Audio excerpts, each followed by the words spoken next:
네, 엘리바스의 세 번째 발언에 욥의 말이 이어지고 있습니다.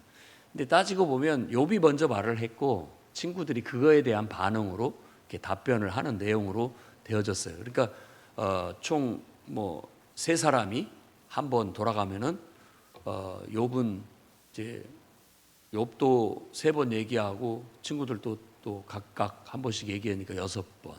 또 두 번째 똑같이 욥이 또 말하고 그 다음에 또 친구들이 답변하고 또 지금 이건 세 번째 또 욥이 말하니까 이제 세 번째 엘리바스가 말을 하게 됐고 그에 대한 또 답변이 오늘 욥기 23장에 나타나 있는 겁니다. 그래서 욥의 답변은 23장, 23장 두 장에 걸쳐서 쭉 나오는데 오늘의 주제, 핵심은 뭐냐면 하나님을 만나 뵙고 나 결백을 밝히고 싶다. 나의 결백을 밝히고 싶다라는 그런 심정. 그런데 하나님을 만날 수가 없는 그 답답함. 하나님을 나는 만나 뵙고 내 결박을 확실히 입증하고 싶은데 하나님을 만날 길이 없어요. 그러니까 그 답답한 심정을 지금 노래하고 있습니다. 그래서 하나님은 결국 나의 결백을 아실 것이다 라고 그렇게 말을 하고 있습니다마는 결국 나는 결백하나 나에게 하나님께서 이런 어떤 고난을 나를 하나님께서 고생시키기로 작정을 하셨다면 나는 그것을 받아들이고 감당할 수밖에 없지 않는가라는 그런 어떤 세상적으로 얘기한다면 운명에 대한 순응. 그래서 처음부터 우리 인생이 인간들이 가지고 있는 운명이라고 하는 나에게 지워지는 어떤 인생에 내가 선택하지 않았고 내가 결정하지 않았지만 그냥 나에게 던져졌고 나에게 주어진 어떤 인생, 운명이라고 우리가 보통 얘기를 하잖아요. 그것에 대한 깊은 무거움. 그래서 오늘 말씀의 첫 절에 이제 2절에 오늘도 내게 반항하는 마음과 근심이 있나니 내가 받는 재앙이 탄식보다 무거움이라 라는 멋진 표현이 나옵니다. 그러니까 탄식보다 무거운 재앙. 근데 이 재앙이라고 번역한 단어, 하나님이 나한테 뭔가를 줬다 이런 얘기예요. 그래서 원래 단어를 제가 살펴보니까 손이에요, 손. 하나님의 손. 무거운 하나님의 손. 하나님의 손이 내 위에 이렇게 올려져 있는 것 같은. 그래서 내가 막 무겁고 답답하고 그런 어떤 것들을 느끼는데 이걸 이렇게 곰곰이 묵상을 하다 보면 신약 성경과 유추가 되면서 이게 바로 예수께서 네 십자가를 지고 나를 따르라 라고 하는 십자가가 아닌가라는 생각이 듭니다. 그러니까 욥은 우리가 안 믿는 세상 사람의 눈으로 보면 세상이 다 부조리하고 너무 그 운명이 가혹한 거예요. 그러니까 재앙처럼 느끼는 거예요. 재앙처럼. 근데 또 다른 면에서 본다면 내가 죄를 짓거나 잘못해서 그거에 대한 결과가 아니라면 이 세상에 주어진 무거운 짐과 같은 재앙과 같은 이것은 하나님이 나에게 지어준 사명이기도 해요. 무거운 사명. 그래서 모든 인간들은 자신의 운명을 무겁게 느낀다라는 것이고 그 지어진 운명 앞에 여기서는 반항하는 마음과 근심 이렇게 얘기했는데 그래요. 그 운명을 벗어버리고 싶은 그런 반항심 그게 있다는 거고 그리고 여기서 근심이라고 했는데 이 근심은 그걸로 인한 어떤 불평을 말하는 겁니다. 불평, 탄식이 나와요. 운명 앞에. 그래서 우리가 인생을 살다 보면 무거운 인생의 짐 앞에 가끔 한숨을 많이 쉬죠. 왜냐하면 사람이 뭔가의 압박을 받으면 가슴이 쫄아드는 것 같고 가슴이 쫄아들면 허파가 숨을 잘 못 쉬는 거예요. 그러니까 내 몸이 그 산소 공급이 잘 안 되고 있는 거죠. 그러니까는 한숨을 쉬게 되는 거예요. 숨을 더 깊이 쉬어야 그 부족한 산소를 내 몸에 공급하기 위한 것이죠. 위축되면 몸도 위축이 되고 경직이 돼가지고 자유롭게 숨이 안 쉬어지는 거예요. 그것을 내 몸이 평상시하고 다르다는 걸 느끼기 때문에 한숨을 쉬게 되는 거죠. 그래서 내 몸에 이산화탄소를 내뿜고 또 신선한 공기를 마셔서 몸에 원활한 신진대사를 이루게 해서 몸도 건강해야 정신도 건강한 거고 그런 것입니다. 그래서 탄식은 그렇게 다 나쁜 것만은 아니에요. 하지만 지금 그런 탄식이 나온다라는 것은 내가 지금 인생의 이 어떤 위기 앞에 놓여져 있는 것이고 또 어떻게 보면 중요한 힘든 순간에 놓여져 있다라고 볼 수 있는 것이죠. 그래서 성경에도 로마서에 사도 바울이 성령이 말할 수 없는 탄식으로 나를 위해서 간구한다라고 했는데 우리는 이 탄식을 간구로 바꿔야 됩니다. 기도로. 세상 사람들은 한숨을 쉬지만 우리의 한숨은 기도가 돼야 돼요. 기도가. 주여. 우리 어머니들 옛날에 보면 주여 주여 이렇게 많이 했는데 다 그 한숨을 기도로 바꿨던 것이 아닌가 하는 생각이 들어요. 그래서 그런 위기의 상황, 특별히 내가 지금 정상적이지 않은 그런 상황에 놓여 있다면 우리는 더더욱인다나 하나님 앞에 나아가기를 힘써야 됩니다.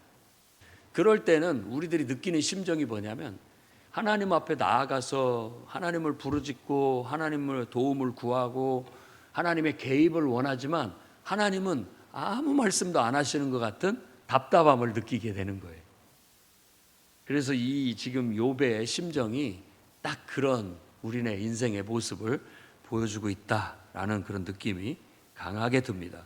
그렇지만 아무리 답답한 상황 속에서도 하나님 앞에 나아가서 해결의 희망, 기도를 하나님 앞에 드림으로써 하나님이 나를 만나 주신다면 이 문제 해결될 것이다 라는 그 희망을 가지고 나아가서 기도한다라는 거예요. 오늘도 여러분들의 기도가 그런 기도가 되기를 바랍니다. 누구나 다 인생의 운명 앞에 답답함을 느낍니다. 이 문제를 해결하고 싶고 이런 무거운 짐이 벗겨졌으면 좋겠고 이 문제로부터 이 무거운 현실로부터 도망치고 싶은 마음은 누구나에게 다 있는 그런 바예요. 왜 나에게 이런 무거운 짐이 지어져야만 되는가? 왜 나한테 이런 일이 생겨야만 되는가 하는 의문은 연약한 또 정말 모든 걸 다 꿰뚫지 못하는 인간의 어리석음 때문에 그런 마음은 누구나 다 갖는 바입니다. 그래서 그런 것에 대해서 어떨 때는 알고 싶고 이런 답답함을 하나님 앞에 갖고 나가서 하나님을 뵙고 해결받고 싶고 이런 마음이 있는 거죠. 그래서 우리가 하나님을 신앙해야 됩니다. 인간은 그렇지 않으면 죽고 마는 거예요. 영혼이 메말라 죽고 마는 거죠. 그러니까 하나님을 믿는 것은 나를 위한 거예요. 나를 위한 겁니다.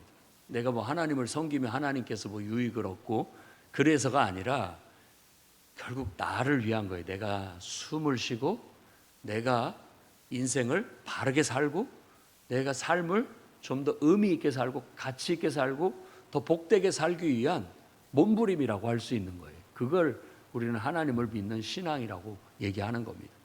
어찌됐든 우리가 질문하는 것에 대한 인생의 해답은 거의 잘 모르겠어요. 뭐 그거에 대한 이유를 다 알고 또 그 문제를 안다고 할지라도 그 모든 문제를 해결할 수 있는 능력도 안 돼요. 그러니까 아예 해결할 수 있는 능력이 없다라는 것은 오히려 아는 것이 더 병이 되는 거죠. 차라리 모르는 것이 더 우리한테 유익하기 때문에 하나님께서 안 알려주시는 건 아닌가. 알면 뭐예요? 해결할 수가 없는데. 그러면 더 큰 좌절이 찾아오게 될 거예요. 그런데 그냥 이 모든 것들을 하나님의 뜻으로 여기고 또 하나님이 우리에게 주신 사명으로 알고 살아간다면 가장 올바른 태도가 아닐까. 그게 가장 건전한 삶의 태도라고 그렇게 생각이 듭니다. 그것을 말하자면 인생에 대한 절대 긍정이죠. 창조주 하나님에 대한 절대 신뢰고 그런 태도가 짧은 인생을 살더라도 다 이해할 수 없지만 부조리한 인생 같은, 그러니까 이 세상이 뭔가 잘못되어 있어요. 이 세상은 어떤 저주 아래 있는 듯하고 악에 의해서 지배당하고 있는 듯한 느낌을 떨쳐버릴 수가 없어요. 왜 사람들은 복잡한 이해관계에 얽혀서 서로 저렇게 갈등하고 서로 갈라지고 서로 미워하고 서로 원수지고 저렇게 살아가는가?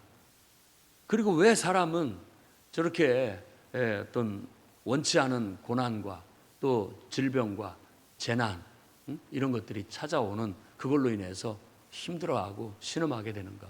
지금도 물난리로 또 뭐 가뭄으로 기근으로 마실 물이 없어 먹을 것이 없어 죽어나가는 사람들, 미친 짓 같은 전쟁을 치르면서 뭐 오늘 또 수십 명들이 죽어 나가는데도 불구하고 전혀 전쟁을 그치려는 그런 마음도 없고 세상에 막 불안한 그런 일들이 많이 벌어지고 있어요. 갑작스런 사고로 사랑하는 이가 사라지기도 하고 또 질병으로 인해서 정말 꽃다운 나이에 죽어야만 되는 그런 부조리함, 어떻게 다 설명을 해야 되고 그런 운명을 우리가 어떻게 다 받아들여야 될지 정말 탄식만 나오고 무겁기만 한 거예요. 근데 이게 하나님이 되게 나의 인생에 계획하신 바인가? 이게 하나님께서 내 인생에 주신 어떤 계획인가? 어떤 하나님이 내게 맡기신 사명인가? 라고 하는 그런 긍정을 한 번 정도 가져볼 필요가 있고, 나도 내가 생각하면 멋진 인생, 기승전결에 의해서 정말 이렇게 해서 조금 더 성장하고 또 뭔가를 탁 이뤄내고 아름답게 내 인생을 마무리하고 싶은 그런 마음들이 다 있습니다만은, 우리가 정말 기도하고 바라는 바대로 왜 다 되지 않고 엉뚱한 방향으로 인생은 풀리는 것일까? 뭐 이런 복잡한 그런 어떤 인생에 돌아가는 것을 통해서 어떤 사람은 그러기 때문에 하나님이 없다라고 하고, 어떤 사람들은 그러기 때문에 우리가 하나님을 신앙해야 된다고, 정반대의 반응이 나타나는 겁니다. 그래서 이 욥기서에서 사람들의 토론 속에 그런 내용들은 적절하게 잘 녹아져 있는 거예요. 여러분들은 그러기 때문에 신은 없다 이렇게 부정하고 살지 마시고, 그러기 때문에 우리가 하나님을 의지하고 하나님 뜻을 쫓아가야 된다라고 오히려 신을 신앙하고 긍정하고 신뢰할 수 있는 그런 사람들이 되시기를 바랍니다. 그리고 우리는 하나님 앞에 희망을 둬야 됩니다. 언젠가 하나님께서 그분을 만날 수 있다면 이 모든 나의 결백은 밝혀지게 될 것이고 내 답답함은 다 해결될 것이다. 그런데 하나님이 앞으로 가도 그가 계시지 않고, 왜 내가 뒤로 가도 하나님이 보이지도 않고, 왼쪽에서 일하시고 역사하시는 것 같은데 내가 가면은 하나님은 안 계시고, 또 오른쪽에서 뭐 움직이시는 것 같은데 내가 글로 가면 또 하나님은 안 계시고 하는 그런 어떤 하나님의 부재, 늘 하나님이 나에게 침묵하시는 듯한 그런 답답함을 느끼는 거예요. 그럼에도 불구하고 10절 말씀처럼 우리는 희망을 잃지 않습니다. 내가 가는 길 그가 아시나니, 아주 유명한 말씀이죠. 내가 가는 길 그가 아시나니 그가 나를 단련하신 후에는 내가 순금같이 나오리라. 순금같이 나오리라. 그럼으로써 인생이라는 어떤 용광로 속에 우리가 지금 그 뜨거운 용광로 속에서 고통을 받고 있는데 그 고통이 나를 연다낸 것 같은 거예요. 그래서 내 불순물들을 다 걸러내고 정말 옛날 성경에는 정금이라고 했는데 정말 정금과 같이 순금 같은 그런 참된 나를 이루기 위한 어떤 뭔가 가치 있고 의미 있는 뭔가를 이뤄내기 위한 하나님의 계획이 아닌가라고 하는 희망을 갖는 거예요. 그러니까 우리가 늘 어떤 고난과 용광로 속 같은 그런 인생의 무거운 그런 고난 속에서도 우리의 바른 마음을 잃지 않아야 됩니다. 그래서 이 욥도 내가 내 발 그의 걸음 바로 따랐고 치우치지 않았고 명령 어기지 않았고 말씀을 정말 음식보다 먹는 것보다도 더 귀하게 여겼다. 이 마음을 항상 지켜야 됩니다. 인생의 부조리함 앞에서 여러분 마음이 흔들리면 불평, 불만과 그리고 원망 속에서 자꾸만 여러분의 가슴은 쫄아들어요. 그리고 인생의 태도는 경직되고 부정적이 돼요. 그러면 누구 손해냐? 내 손해다. 다 알 수 없는 이유지만 창조주께서 뭔가 선한 뜻을 가지고, 하나님은 언제나 선하시다. 선한 뜻을 가지고 나의 인생에 이러한 어떤 무거운 짐을 사명처럼 맡겨주셨구나. 그러고 그런 마음을 갖고 바른 길을 가고 치우치지 않고 하나님의 뜻, 명령을 어기지 않고 하나님 말씀을 정말 소중하게 여기면서 그 중심을 잡고 꿋꿋하게 나아가게 된다면 언젠가 결국은 모든 것들이 다 하나님의 뜻대로 성취되게 될 것이다 라는 것이죠. 이 무거움을 예수께서 느끼셨습니다. 이 심정이 똑같아요. 그러니까 욥은 예수 그리스도의 예표가 되는 거예요. 예수님은 그 무거운 십자가를 지고 주님의 길을 가실 때 겟세마네 동산에서 그야말로 피눈물을 짜는 기도를 드렸었죠. 아버지, 아버지, 할 수만 있거든 이 잔을 내게서 옮기시옵소서. 그 무거운 십자가, 운명이죠, 운명. 할 수만 있다면, 이 잔을 내가 안 마실 수만 있다면, 피할 수만 있다면, 그러니까 피하고 싶은 마음이죠. 그런데 이게 하나님의 뜻이라면 이 고난의 잔, 이 무거운 사명, 이 운명을 받아들이겠습니다 라고 했던 기도가 바로 겟세마네 기도고, 오늘날 정말 신실하게 하나님을 섬기는 성도들이 해야 할 기도라고 여겨집니다. 하나님은 계획하신 대로, 그 뜻이 정해진 대로, 결국 그 작정하신 대로 다 이루실 거예요. 그래서 지금 그런 어떤 하나님이 나를 만나 이 답답함을 풀어주시기를 호소했지만, 결국 하나님이 뭔가 뜻이 있을 것이고 하나님이 계획이 있을 것이고 정하신 바가 있기 때문에 그거 다 이루실 때까지 나는 이게 하나님의 뜻이라면 나는 이 벗어나지 못할 것이다 라는 그런 운명에 대한 받아들임이 있다라는 거예요, 지금 욥이.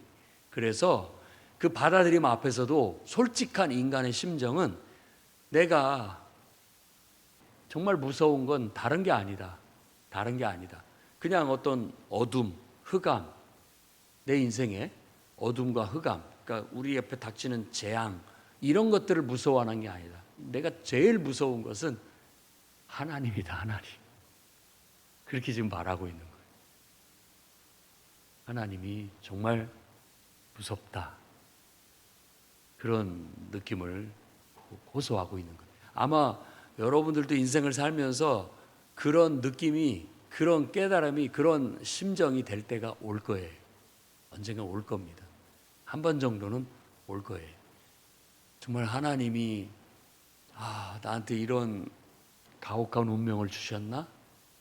막 이런 어떤, 결국 이 모든 것들은 절대적인 주권을 가지고 섭리하시는 하나님의 선하신 뜻 앞에 나라는 한 존재의 연약함, 무력감, 내가 할 수 있는 건 뭐냐 도대체. 그저 그 고난 속에서 버텨내고 견뎌내고 그 고난의 용광로를 통과해내는 것, 그것밖에 없구나 하는 거예요.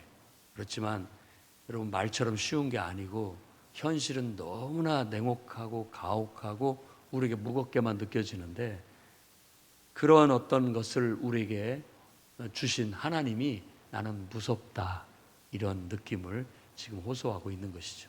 하지만 여러분, 그 하나님은 다 여러분을 위해서, 나를 위해서 그것마저도 주셨다 라고 생각한다면 좋겠어요. 그래서 인정을 원망과 불평 속에서 똑같이 주어진 인생인데 살지 마시고 인생을 긍정하고 감사하고 기뻐하며 잘 견뎌내고 버텨내고, 내게 주어진 이런 인생이 하나님이 내게 주신 운명이라면 잘 감당할 수 있는 힘과 믿음을 달라고 기도하는 저와 여러분이 되기를 주의 이름으로 축원합니다. 기도하겠습니다. 거룩하신 주님, 하나님께서 우리에게 허락하신 인생 앞에 늘 겸손하게 하시고 주어진 인생 앞에 늘 긍정하게 하시며 감사함으로 받아 오늘도 하나님의 우리에게 맡기신 사명을 감당하듯 우리에게 주어진 인생을 살아가게 해 주시옵소서. 때때로 인생의 짐이 무겁게 느껴지고 피하고 싶을 때에도 정말 하나님을 만나 이 답답함과 무거움을 덜어내고 싶은 마음이 들 때라 할지라도 주님 앞에 나아가 기도하고 원망하고 불평할지라도 주님이 우리에게 허락하신 그 길을 걸어가는, 그 길을 포기하거나 주저앉지 않게 하시고 바르게 그 길을 걸어가게 하시고 좌로나 우로나 치우치지 않게 하시며 하나님의 명령을 끝까지 잘 지켜내고 하나님 말씀을 성취해내는 그런 구원받은 하나님의 백성이요 자녀요 하나님의 일꾼들이 되게 하여 주시옵소서. 예수님 이름으로 기도드립니다. 아멘.